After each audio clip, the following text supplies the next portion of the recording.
Interface Video, in cooperation with Fairfield Federal, presents Fairfield Today. Brought to you by Fairfield Federal Savings and Loan, Fairfield Medical Center, Fair Hope Hospice and Palliative Care, the Frankie Smith Funeral Home, Fairfield County Adam H., Dagger Law, and the Fairfield County Board of Developmental Disabilities. Hello friends, and welcome to Fairfield Today. I'm Paul Jasson. Thanks for joining us as we broadcast downtown at Fairfield Federal in their big spacious lobby right on the corner here. It's a beautiful day out, sunny, and I guess we could say no rain, but we probably could say that for a lot of days previously, and that will be some of our topic that we'll talk about on our show today. Lots of things going on in the world health-wise.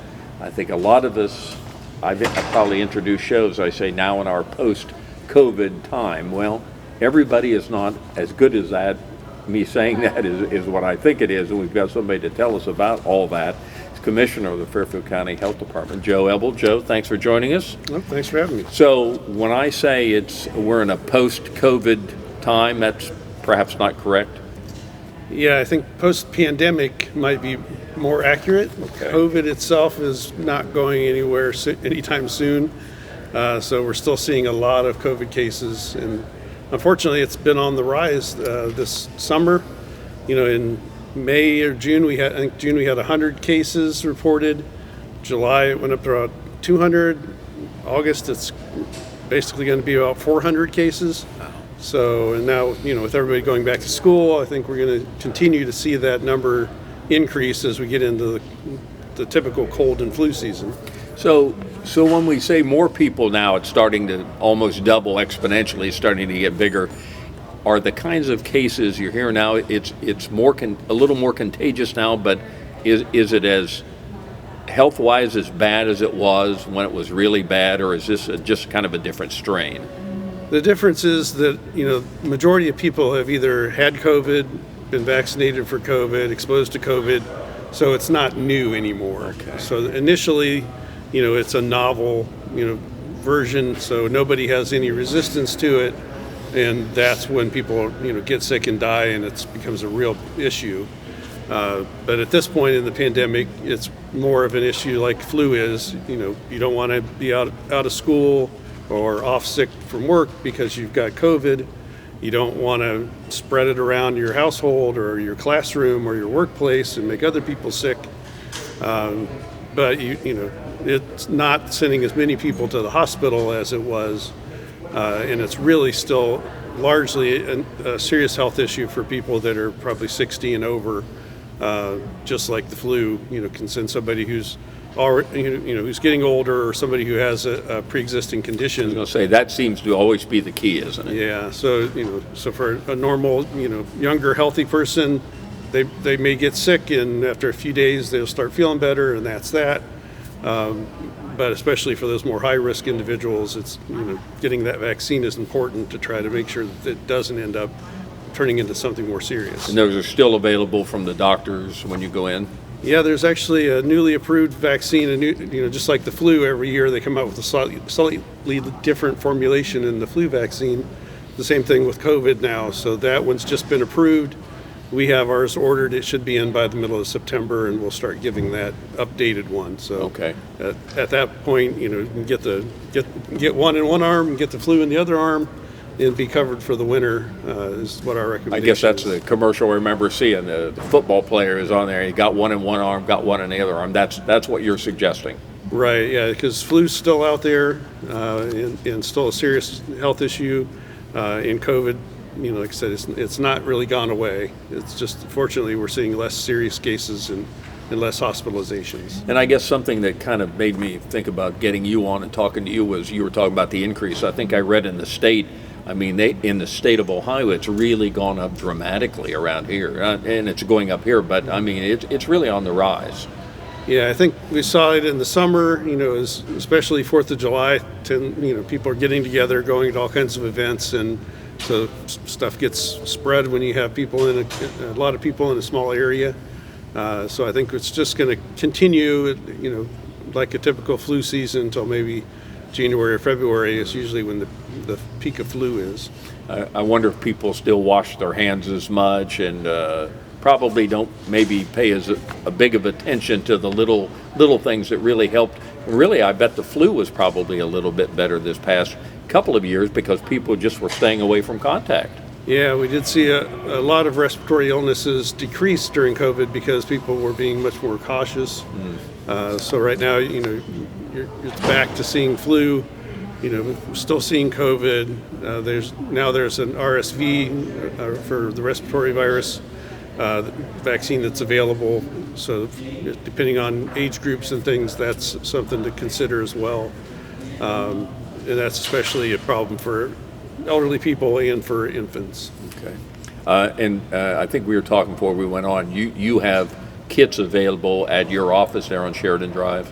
Yeah, the COVID test kits that were so popular are popular again. We just have a new shipment coming in because they're kind of flying off the shelves, and so people can walk into our office and pick up 4 or 6 kits and hopefully screen their kids, screen themselves, so they're not going into work while they're sick and spreading it around. If we have kits from last year, should we get rid of those maybe and get new ones? Yeah, they all have an expiration date on them, so I'm sure that if you've had them for 6 months or longer, they're probably expired.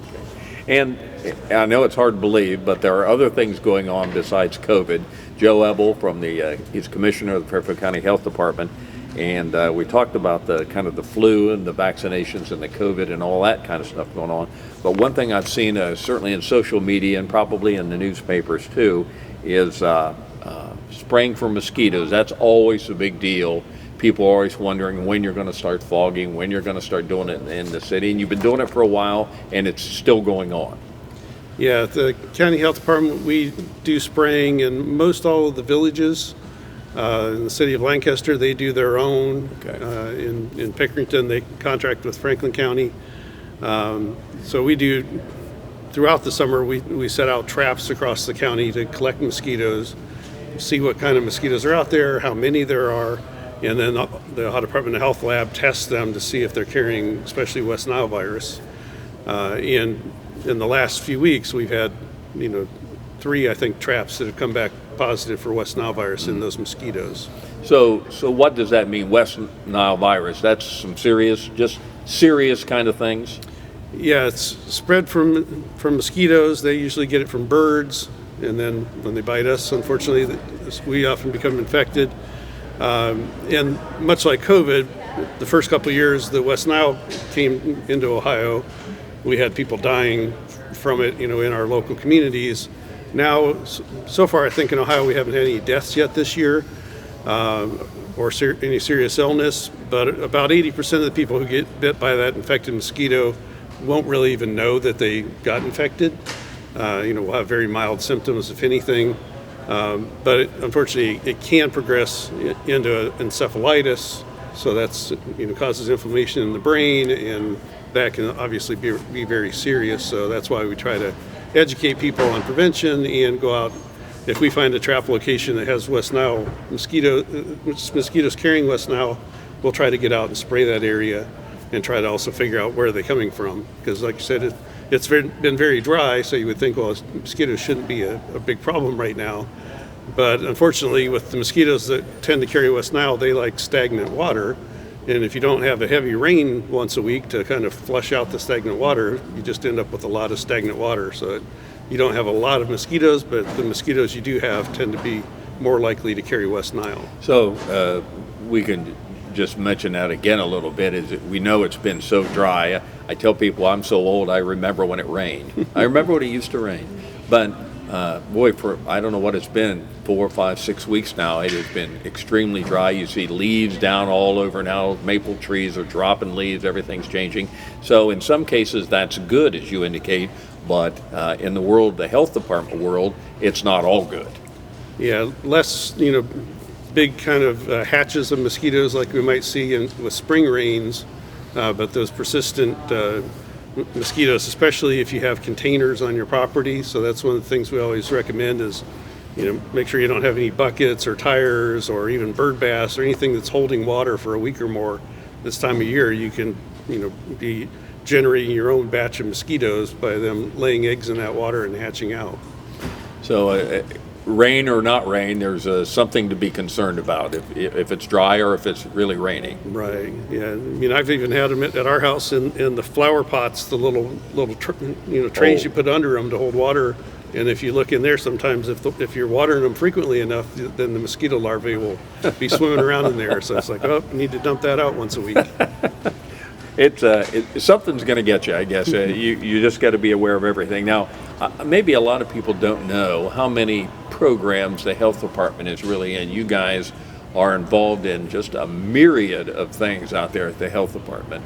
And I know you do all restaurant inspections. That falls under your domain. You do that. All the restaurants in town get inspected periodically by the health department. When the fair comes in, I'm sure you guys go out there and do all the fair stuff out there too. And one of them is, I know you have nurses out there that really pretty much deal with a lot of newborn things, and you have some programs with that. Yeah, we've added our newborn home visiting program. So basically a nurse can come out if you have a baby. They can come out to your house, or they can meet you somewhere that you choose and kind of talk with the mom, do some education, answer questions, assess the baby, make sure that they're developing normally, help them if they're having breastfeeding issues, or if they have, housing needs, or any kind of referrals to help me grow, things like that we might be able to provide. And that's at no cost. Fortunately, right now we're able to do that with funding from the United Way and from the Fairfield County Foundation. And hopefully we'll be able to find funding to continue that in the future. But I think it's important to kind of reduce mortality, to make sure babies make it through that first year of life. Teach families about safe sleep for their infants, make sure they have a crib, make sure they have all the resources that they need to have a healthy infant, and get them ready to become toddlers and get them into school, and make sure everything's flowing the way that it should be, and that with a healthy pregnancy at the start. Do they need to call and make appointments to do all this? Can they just stop in? How ganged up are you on appointments? They can call and talk to our nurse. We're fortunate, getting referrals through the hospitals when babies are born often. But even if you didn't select that when you were at the hospital, you can still call and get that appointment made. And with our WIC clients, a lot of times we're even able to say, well, when you come in for WIC, we'll have the nurse there and meet you while you're here, so we don't have to make two different appointments for you. You got a lot of irons in the fire, like always. Things never change. I know when we talk about it, usually it has to do with COVID and things like that, but although that's something that's probably always going to be with us now, I guess I don't know of a time it probably won't. You think it'll be around a while? I think it'll just be one of those things like the flu that you have to think about every fall, and hopefully that's all you have to worry about. Now, we talked about the test kits are available out at your office. You can get that out there. Masks, that's not a thing yet? Yeah, I mean, masks right now are more if you are sick and you have to be around other people, that you wear a mask, until you're usually fever free for 24 hours at least. But we're really down to more of like we say for most illnesses, if you're sick, stay home. Yeah. Or don't go to work, don't go to school if you're sick, because you're just going to make other people even sick. If you're not tested, just be cautious. Yeah. Really doesn't matter what's causing you to have a fever and feel horrible. Nobody else at work wants that. So I think everybody would be happier if you just stayed home until you're feeling better. Nobody wants a warrior to come there and then all of a sudden the whole office is struggling. Yep, it spreads pretty fast. Joe Ebel is with us. Joe is the Commissioner of the Fairfield County Health Department. Joe, we thank everything you and your staff do out there. You just do a tremendous job. A lot of it goes kind of unseen, the things you do, but we know when we need you, you're always there in terms of mosquitoes or the COVID things or the West Nile things. So we hope we can keep that under wraps, and everything works out well there. So I guess just keep doing what you're doing. We appreciate it very much. Thanks. Thank you. Joe Ebel with the Fairfield County Health Department. We'll be back in just a moment. If you've been thinking about getting a home loan, now is the time. Hi, this is Carrie James from Fairfield Federal. Our experienced lenders are here to help you make your vision a reality. For more than 125 years, we've been helping our community achieve homeownership. Fairfield Federal has convenient online application for your home loan, home equity loan, and home equity line of credit needs. Visit fairfieldfederal.com to get started. Fairfield Federal for checking, savings, and home loans. Data charges may apply, subject to credit approval. Member FDIC, Equal Housing Lender, NMLS number 402612. The reason why I do what I do is I love helping people, and I really love to work on understanding and striving to improve the lives of the people in our community. Being in Fairfield County is having a network of people around you. I am driven by my belief that every individual deserves an opportunity to achieve mental and emotional balance, and I'm very passionate about contributing to that process. Community, connections, collaboration. The Fairfield County Way.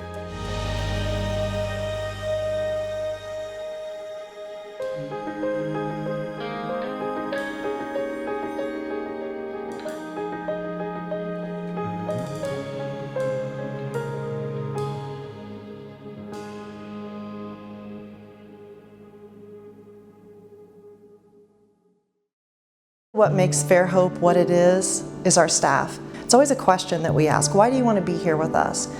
And what they most always say is, you've touched my life this way. You know, you took care of this person, or I've seen what you've done and I want to do that. And so the staff that have been here know what it takes. They've been on the other side. They see what it takes to make someone comfortable, to make the family comfortable, and really what kind of support they need. And so I think that's what really makes Fairhope what it is. Fairfield Medical Center is more than a hospital. We're a health system that's been putting people first for more than a century. From the youngest patients to the eldest, our compassionate team of caregivers are here to support you through every season of life. We are healers, cheerleaders, patient advocates, and champions. Your health is our greatest accomplishment, and we are proud to serve you. Whatever you're searching for, you can find it at Fairfield Medical Center. The Frankie Smith Funeral Home and Crematory in Lancaster and the Johnson Smith Funeral Home in Baltimore have a long and wonderful history of serving our community. Feel free to give us a call at 740-653-0652. Stop in and see us at either of our two locations, 405 North Columbus Street in Lancaster and 207 South Main Street in Baltimore. Respect for tradition, regard for change. One of the big places here in Lancaster and Fairfield County is the Heritage Association. I think most of us think of the Georgian as the place over there where kind of all that began. And who better to talk about this than Michael Johnson, our local bon vivant, who comes in for many different, wears a lot of hats. He wears a lot of hats. We'll talk about your Georgian, your Heritage Association hat. First of all, welcome. Appreciate your coming over, making the big trip here. It's a long way. Was it bad weather? You didn't run into anything? No, I pushed through. Okay. Nothing stops him, like rain, snow. He's like a mailman, you know. Well, really, the genesis of what I had you on to talk about was the big award I read about that your group, the Heritage Association, won. This is kind of a big deal. This is a statewide award. Yeah. So we were up against every museum in the state that submitted for this award, and we won. And it's the Ohio Local History Alliance. I looked them up. They're a pretty good sized organization. They are. They're a pretty big deal, and they do a lot of good and get a lot of eyes on Ohio museums and get the word out on what Ohio has to offer. But yeah, we won one of the awards for this year, which was for an outstanding exhibit, and that's for the new Fairfield County History exhibit that's in the lower level of the Georgian. And they're kind of like the Decorative Arts Center just up the hill here. They make changes several times a year and always wonderful events. And so is this something you submitted and applied for, or is it something they just got wind of? And both. Yeah. Both. Yeah, it was both. You do have to put your name out there. Mm-hmm. But they were aware of what we had done, which is really cool, especially for a smaller city like Lancaster. Because a lot of these awards, and rightfully so, are dominated by the 3 Cs, Columbus, Cleveland, and Cincinnati, and they deserve it. The amazing museums across the state, But for Lancaster to receive this award it's a big deal. It's kind of on a roll here now Yeah. for Lancaster. Yeah. When you say Little Lancaster, I'm not sure you can even put air quotes around that I anymore. know, You may just yeah. have to say Lancaster, because when you look at the amount of, for our size, the amount of museums and things along that we have. And let's talk about the one that I think most recently we had you on talk about was just up the hill here, your second home, away from home, I suspect, Right. is the General Sherman House, just about 100 yards up the hill here from us.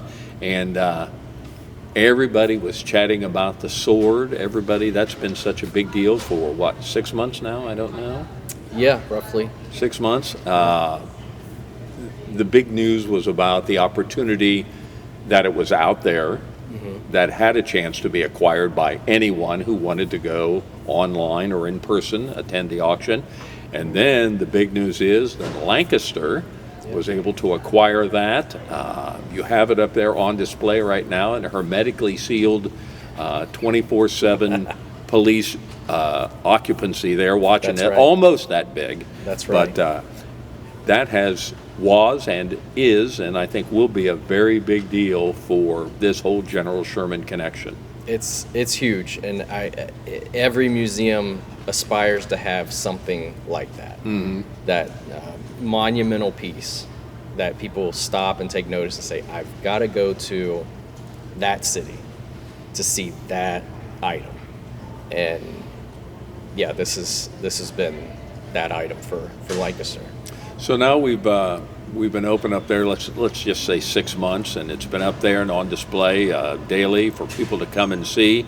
And I would imagine that your docents up there who've been talking to you, although I'm sure you're up there much, if not all the time, but I'm sure they are able to make you aware of some stories that people have shared with them, and I'm sure you've heard some stories where people are just in awe of having this. Yeah, and there's been a lot of stories, a lot of people, a lot of traffic, and recently we've had a couple donors from out of state, people who gave money to help us acquire the saber, that visited it. So that was really neat to see them come from out of state to see what they helped us get.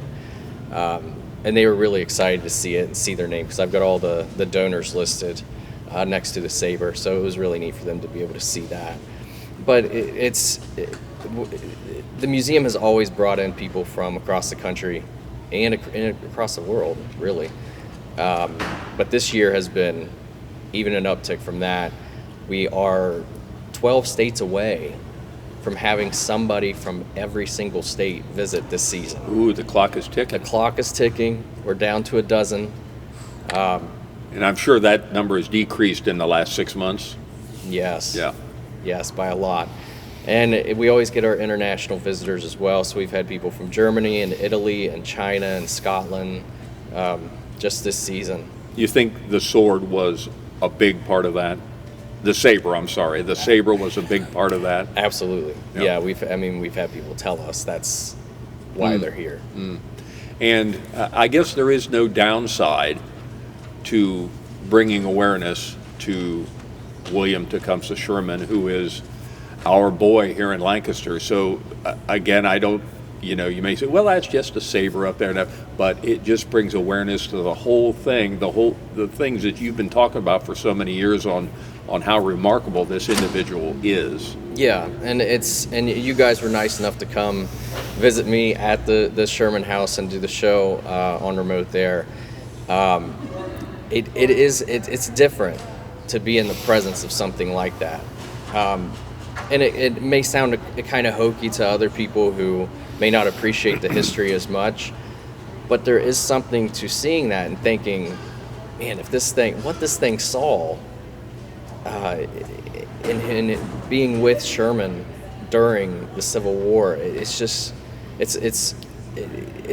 makes you in awe when you're around that kind of history.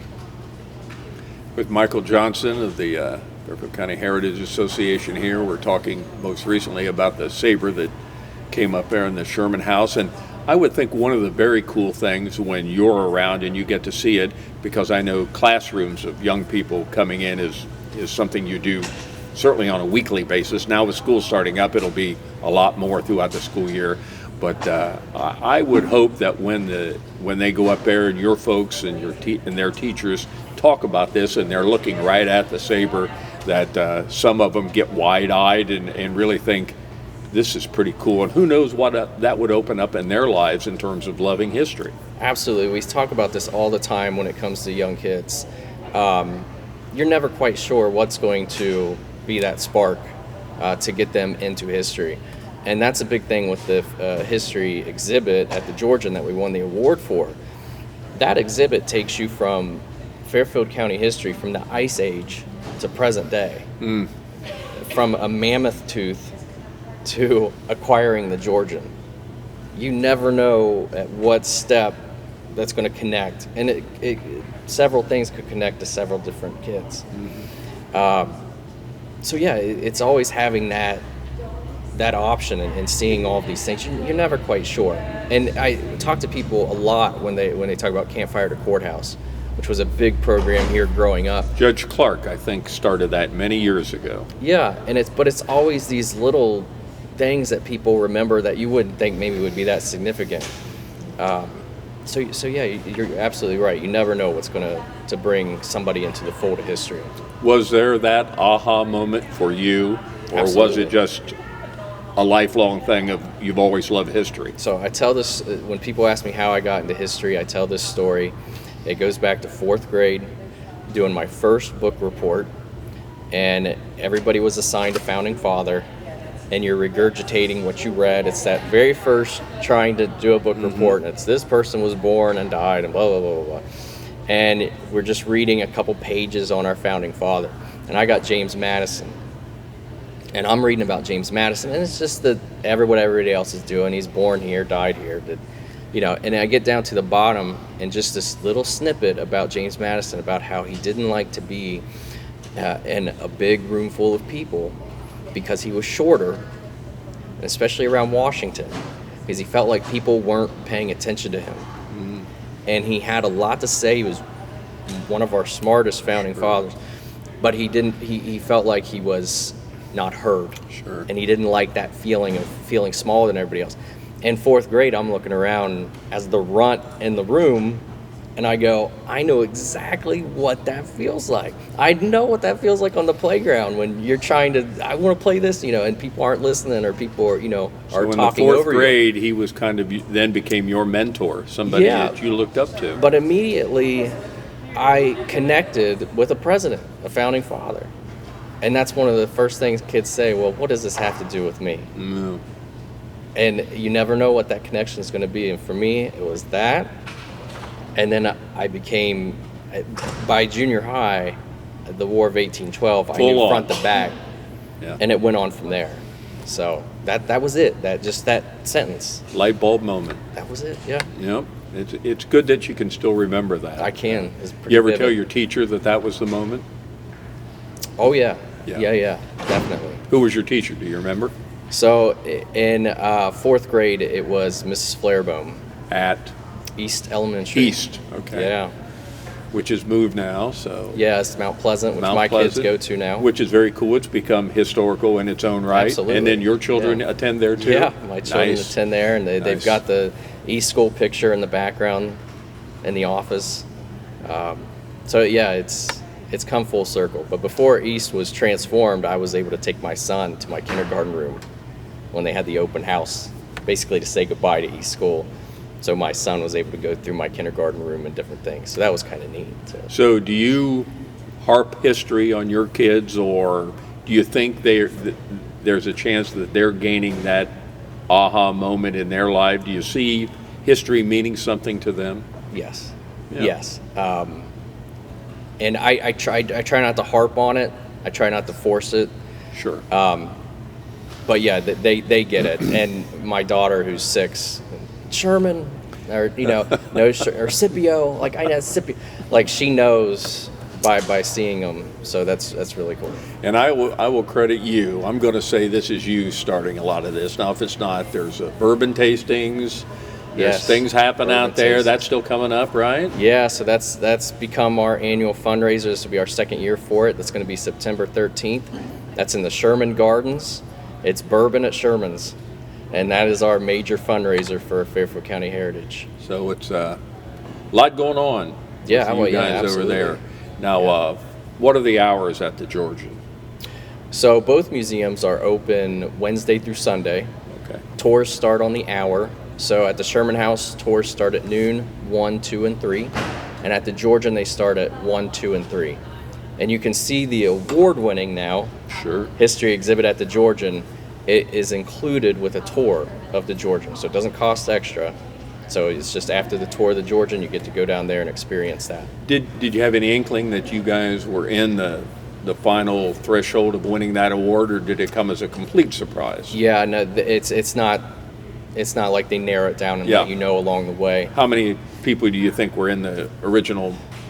I am not sure. I don't know lot. That I would for the have whole to state, imagine. right? It's statewide. Yeah. Yeah.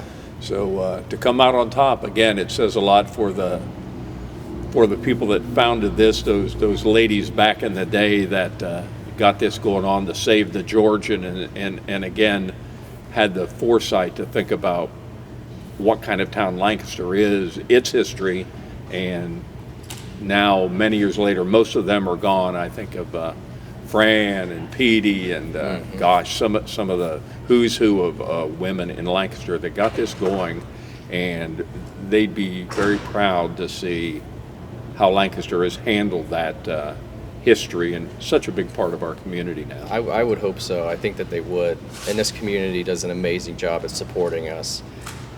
They really care about the history. They really care about its preservation.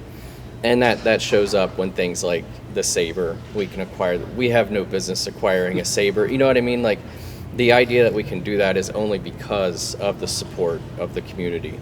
The only reason why we can do this big history exhibit in the basement of the Georgian is due to donors and not only giving money but time and materials. It's only from the support of this community that we're able to do that. We charge $8 admission. We're not building history exhibits out of that. We're not buying sabers out of that. So it is the support of the community that we're able to do these things. We don't receive tax dollars. So it's a testament to what we're able to do to operate two museums, 200-year-old buildings, when you see other communities can't support one. And bigger communities. Bigger communities, yeah. They're always surprised when you see people from other communities going, Lancaster can support, Fairfield County supports this. Yeah. I mean, this community really cares about the preservation. So. Well, the Heritage Association has such a rich history and just a wonderful feeling in the community. I think everyone understands what y'all are trying to do and the mission. You're fulfilling that daily by doing that. So look up the Heritage Association on your search engine. Find it. They got a great website, the Sherman House, again, the saber up there. I think most people are aware of that. Get a tour if you haven't taken your kids or your grandkids to that, to either one, frankly. The award-winning one at the Georgian, and then the big dog up here, the saber up there that has gotten so much notoriety, and rightfully so. So Michael Johnson, thanks for all your staff, your volunteers. You have a great team down there that puts this all on. I'm sure that's no surprise to you. Absolutely do. Executive Director Wendy Gregory is absolutely amazing at what she does, and just had a birthday, right? She did. Yeah. Okay. We won't say the age. We'll leave it there. Yep. We'll leave it at that. Yep. But you guys do great work. Again, great awareness putting out in the community. The events you have, the Sherman Roundtable, the bourbon and the Sherman thing. I mean, you just things that make people aware of what's going on here, and that's, I guess, Scipio Smith. I mean, Absolutely. That's always still a big deal. So, congratulations on all you folks do down there. Thank you very much. Great job, Michael Appreciate Johnson it. with the Heritage Association. Thanks for joining us, Fairfield Today. Interface Video, in cooperation with Fairfield Federal, presents Fairfield Today. Brought to you by Fairfield Federal Savings and Loan, Fairfield Medical Center, Fair Hope Hospice and Palliative Care, the Frankie Smith Funeral Home, Fairfield County Adam H., Dagger Law, and the Fairfield County Board of Developmental Disabilities.